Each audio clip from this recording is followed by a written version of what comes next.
İstanbul Sözleşmesi adı altında İstanbul'da imzalandığı için bu adı alan sözleşmenin 2011'de Türkiye'de imzalanması, AKP tarafından imzalanması tabii hayretlere şayan bir olay. Ama niye yapıldı bu iş? Avrupa İnsan Hakları Mahkemesi Türkiye'yi ilk defa, bütün devletler arasında ilk defa Türkiye'yi bir devletin kendi sınırları içinde yaşayan insanın hayatını korumakla mükellef olmasına rağmen Opus davasında Nahide Opus'un hayatını, annesinin hayatını koruyamadığı için mahkum etti.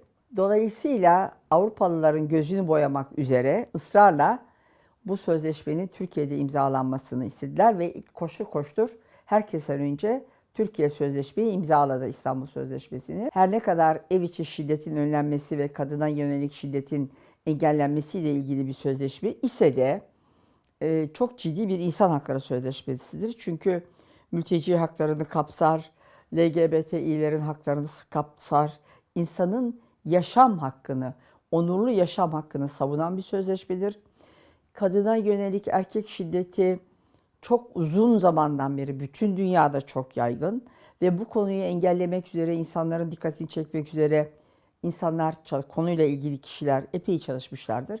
Bu artık oya gibi işlenmiş, üzerinde çok düşünülmüş, çok düzgün, eskilerin deyimiyle ayarını mani, etrafını cami bir sözleşmedir. Yani kendisiyle ilgili olmayan şeyleri dışında bırakan ama içinde olan her şeyi kapsayan bir sözleşmedir. Şimdi Türkiye'nin bir özelliği daha vardır. Bütün uluslararası sözleşmeleri neredeyse herkesten önce koştura koştura imzalarlar ama uygulama gibi bir dertleri yoktur. Onun için önüne gelene imza atıyor, fark etmiyor.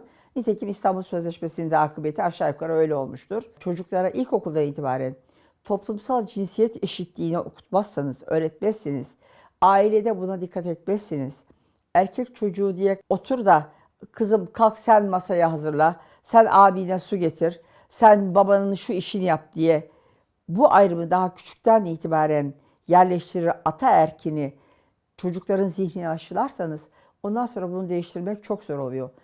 Dolayısıyla İstanbul Sözleşmesi'nde Türkiye imzaladı ama bunu uygulamak için gerekli önlemleri almadı. Başlangıçta sözleşme imzalandığı zaman ve ona bağlı olarak hazırlanan 6284 sayılı aile dediler ama aile değil aslında.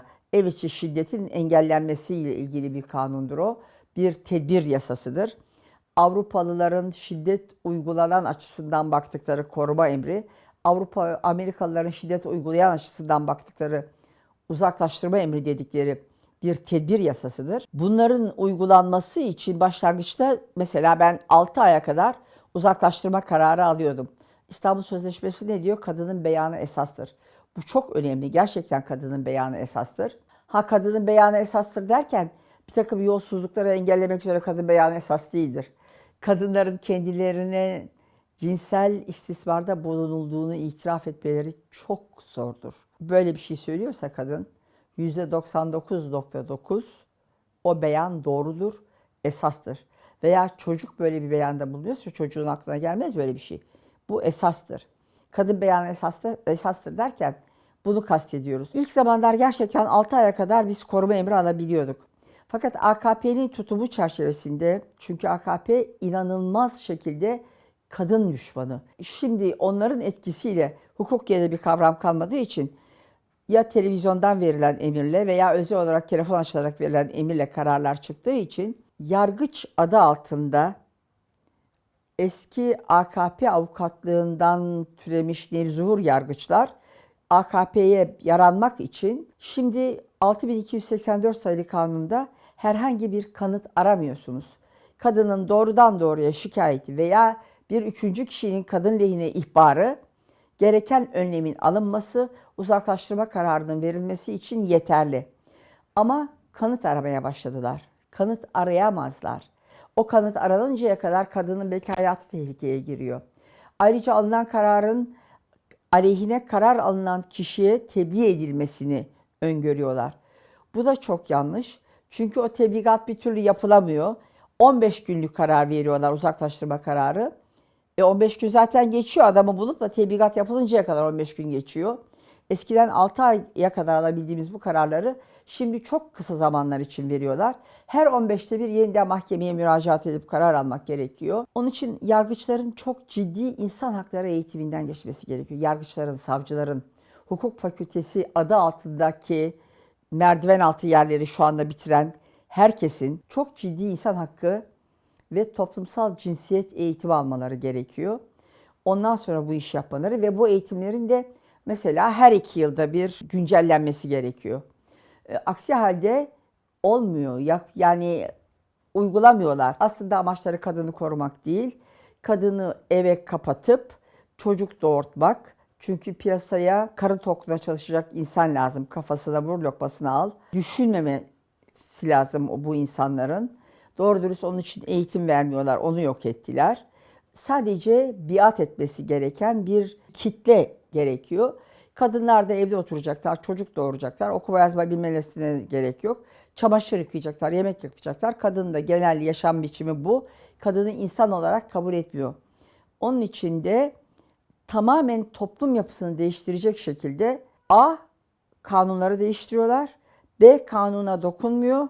Uygulamayla bunu yapıyor. Mesela 12 yıllık zorunlu eğitimi 3 parçaya bölüyor. 4+4+4 diye. İlk 4 yıldan sonra kız çocukları okuldan çekiliyor. Sonra eski ve yeni ceza kanununda 2015 yılına kadar resmi nikah olmadan dini nikah kıymak suçtu. Bu dini nikah derken sadece İslam dininin öngördüğü imam nikahından bahsetmiyorum. Bu havra nikahı da olabilir, Katolik nikahı da olabilir. Dini herhangi bir kisve altındaki nikahı kıyacak olan kişinin önce resmi nikahın kıyıldığına dair evlenme cüzdanını görmesi gerekiyordu. İşte bunu suç olmaktan çıkarttılar. Dolayısıyla ne oldu? Tekrar erken ve zorla evlendirmelere yol açtılar. Şunu da açayım. Her erken evlendirme zorla evlendirmedir. Onun dışında reşit olup da zorla evlendirilenler de vardır. Ama evlenmek için Türkiye Cumhuriyeti'nin henüz mevcut yasalarına göre medeni kanun çerçevesinde farklı iki cinsten insanın serbest iradeleriyle karar vermesi gerekir. Türk Medeni Kanunu'na göre 17 yaşını dolduran insanlar evlenebilirler. Oysa kadınlar çok büyük bir reaksiyon gösterdiler, protesto ettiler. Çünkü 18 yaşından küçük herkes çocuk sayılır. Türkiye'nin taraf olduğu Uluslararası Çocuk Hakları Sözleşmesi çerçevesinde de. Dolayısıyla 17 yaşını doldurmuş bir kişinin evlenebilmesi için ebeveyninin izni gerekir. Demek ki 18 yaşını doldurmayan bir insan bir senet imzalayamaz. Kira sözleşmesi yapamaz. Bankadan kredi alamaz.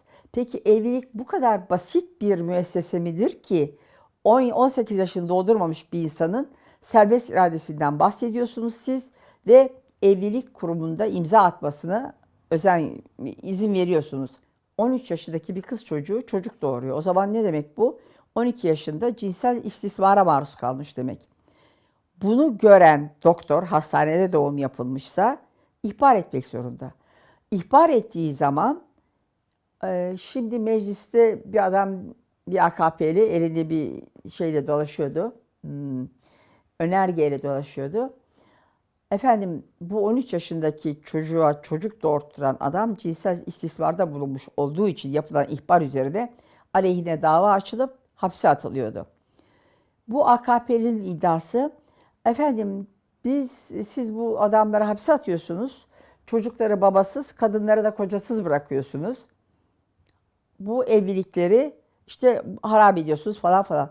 Hangi evlilik kardeşim? 13 yaşındaki çocuğun serbest iradesinden söz edilemez. Onun için de ortada evlilik diye bir müessese yoktur. Bu doğrudan doğruya cinsel istismardır. Sonuç olarak AKP hükümetinin 2011 yılında İstanbul Sözleşmesi adı altındaki Avrupa kadına yönelik ev içi şiddeti engelleme ve Avrupa Konseyi Sözleşmesi'ni herkesten önce imzalamasının sebebi ikiyüzlülüktür. Avrupa'ya kadın haklarına ve insan haklarına saygı gösterdikleri göstermek üzere o zaman biraz utanma duyguları vardı. Opus davasından utanmışlardı. Biz çok koruyoruz kadın haklarını deyip o nedenle imzaladılar. Ama uygulama gibi bir amaçları yoktu. Dolmabahçe Sarayı'nda kadınlarla bir toplantı yaptı AK Parti'nin genel başkanı ve orada hiç utanmadan kadın erkek eşitliğine inanmadığını, bunun fıtrata aykırı olduğunu söyledi. Ne kadar çok baskı uygulanırsa o kadar daha güçlü bir dirençle karşılaşırsınız. Bunu bilebilmek için de tabii biraz okumuş yazmış olmak gerekiyor. Biraz sosyoloji okumak gerekiyor. Hiçbir şeyi okumamışsanız, yazmamışsanız o zaman baskıyla her şeyi düzelteceğinizi zannedebilirsiniz. Bir adamın ağzından çıkan onun tarikat mensuplarına vermek istediği taviz nedeniyle İstanbul Sözleşmesi'nden de çıktı. Ama kadınlar hala İstanbul Sözleşmesi'nin geçerli olduğunu düşünüyorlar. İstanbul Sözleşmesi'nden çıkmış olmak demek İstanbul Sözleşmesi'nin kurallarının uygulanmayacağı anlamına gelmez. Belediyeler aracılığıyla bu kurallar uygulanabilir. Çünkü mesela 100 bin kişiyi aşan belediyelerde bir sığınak açma zorunluluğu vardır. Bunu hala kadınlar talep edebilirler. Sığınakların özel kuralları o sığınaklarda belediyeler aracılığıyla önlenebilir. Önleme tedbirleri hala uygulanabilir belediyeler aracılığıyla. Yani AKP'nin başkanı ne yaparsa yapsın kadınlar artık haklarının farkındalar. Macun tüpten çıktı, geri sokması mümkün değil.